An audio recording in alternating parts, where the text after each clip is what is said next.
Pothuaj se zakonshme që gati çdo vit të kemi shtrejtim të energjisë elektrike, rritje kjo që po pasohet mandej me një rritje zinxhirore të çmimit të pothuajse gjithë produkteve të tjera jetike. Gjë që po e varfron edhe po e çat në vështirësi më të mëdha qytetarin e Republikës tonë. Edhe vitin e kaluar e kemi pas pothuajse të njëjtën rrjedhë të situatës. Në fillim vit bëhet kërkesë nga KEC-i që të kemi rritje të çmimit të energjisë, diku ka pranvera, miratohet prej ZRE-s, qeveria aprovon dhe rritet çmimi i energjisë dhe varfërohet qytetari. Për dallim prej vitit kaluar, në këtë vit mendoj se e kemi marrë situatën në dorë pak më herët, në momentin që kemi pas kërkesën e KEC-it për shtrejtim të çmimit të energjisë, dhe në momentin që kemi pas sinjalet prej ZRE-s dhe aktorëve qeveritarës që kjo rritje edhe mund të ndodhë, ne kemi organizu me njëherë protest, ne si Qendër Sociale Përpjekja, me sindikatën e re të KEK-ut, bashkë me kolektivin feminist dhe aktivist të pavarur, dhe i ftojmë gjithë qytetarët që të premten, pra pas nesër, në ora 13, të mbledhen sa më masivisht përballë ndërtesës së KEC-it. Okej, çfarë realisht synoni? Apo provoni që ta ndalni shtrejtimin pasi tashmë kuptuam nga ZRE-ja që tarifat janë duke u shqyrtuar. Propozimi është duke u shqyrtuar nga ta. Pra është e njëjtë sikur se vitin e kaluar. Fillimisht thonë se janë duke shqyrtu dhe mandej e aprovojnë çdo kërkesë të KEC-it. Protesta ka me fillu te KEC-i, ka me vazhdu te ZRE-ja dhe në fund ka me përfundu te qeveria.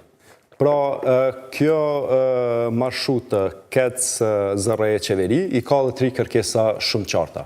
Ajo që është domosdoshme, që është e menjëhershme, është parandalimi i rritjes së çmimit të rrymës. Do të kërkohet shkarkimi i këtij bordi të ZRE-s që nuk e ka kryer rolin e vet që i takon, po i ka shërbyer KEC-it plotësisht. Dhe në fund duhet të hapet edhe diskutimi për shtetëzimin e KEC-it. Okej, do të flasim për shtetëzimin, por ju po thoni fillimisht të shkarkohet ky bord, ju e dini që kjo bëhet në parlament. Për momentin nuk kemi të konstituar kuvendin e Kosovës. A është si kërkesë menjëhershme që të bëhet dhe kush mund ta bëjë këtë në këtë fazë?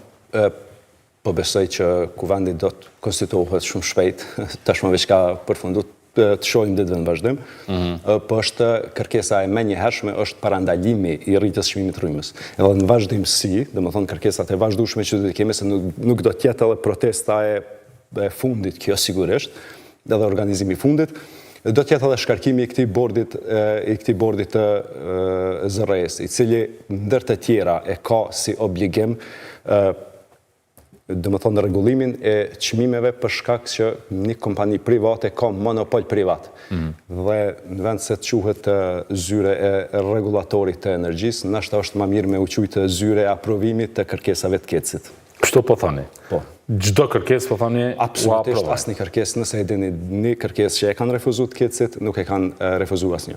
Mandej është edhe arsyetimi qeveritar që ky është një bord i pavarur, na e dimë që ky bord zgjidhet për qeverisë, por as nuk është i pavarur, edhe as nuk i rregullon çmimet. Ai formalisht nuk zgjidhet për qeverisë. Formalisht nuk zgjidhet për qeverisë, zgjidhet për kuvendit. E praktikisht? Ai praktikisht është e diskutueshme. Po pyetja që kam për ju është, nëse këtë film e kemi parë vitin e kaluar, kur KEC kishte propozuar 15% e pastaj përfundua me 16.1% të ZRE-s. Pra, ZRE-ja i kishte dhënë më shumë se kishte kërkuar KEC, pse këtë vit ju do e ndalni? Dhe çka nëse vazhdon e njëjta praktik? Pra, kalohet, krijohen disa ditë kështu më shumë në rrjetet sociale, por nuk krijon protesta juaj diçka më të madhe. Çka nëse ndodh kjo? Domethënë, vetmet që munden me ndalë këtë rritje të çmimit të energjisë janë qytetarët e Republikës Kosovës. Unë nuk mundem me ndalë vetë as shokët e shoqës e mia që jemi të organizu protestën. Na shërbejnë si infrastrukturë që qytetarët me dalë sa më masivisht për me ndalë këtë praktikë abuzive që po ndodh çdo vit. Mirë, po i keni pa ju reagimet për shembull qeveritarëve, ne pa mësot Artone Rizvanolli tha, na du ta bëjmë këtë sakrificë për shkak që kemi import të lartë, rrjedhimisht edhe për shkak të intervenimeve në kek që janë duke u bërë, që tha janë historike në 40 vjeçar prej se janë vendos termoelektronat. Do ta bëjmë një sakrificë për të rritë fitimet e kecit, apo? Nëse kështu mund të përkthehet kjo deklarate e ministrës. E para, këto investime që mund me ndodhë nuk mund me shërby për gjeneratat në vazhdim, janë jetë hargjuse që ndoshta mund me konsumu, mund me amortizu ndoshta për 10-15 vite, po si do qofte letjet kjo për ekspertat e energjisë.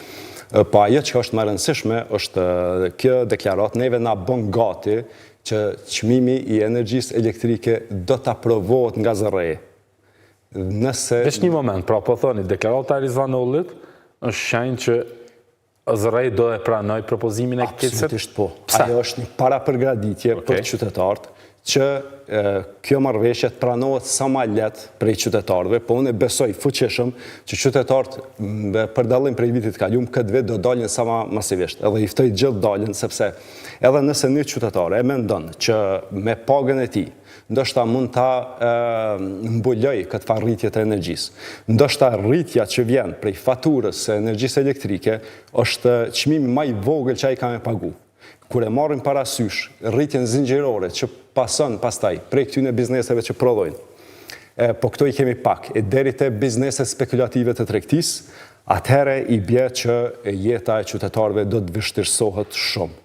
Është edhe më e rëndë situata se sa vitin e kaluar. Vitin e kaluar kanë rritë me kërkesa kecit ka qenë nëse zgaboj 15% dhe u rrit 16.4. Tash është 21%.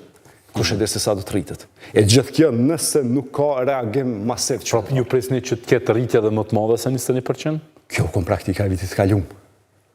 Tash nuk e di se çka kanë mendje zërreja, po tu nis prej përvojës në kaluamën, unë nuk pres më mirë prej tyne. Sa besoni që thjesht mund të kaloj qetë kjo, apo besoni që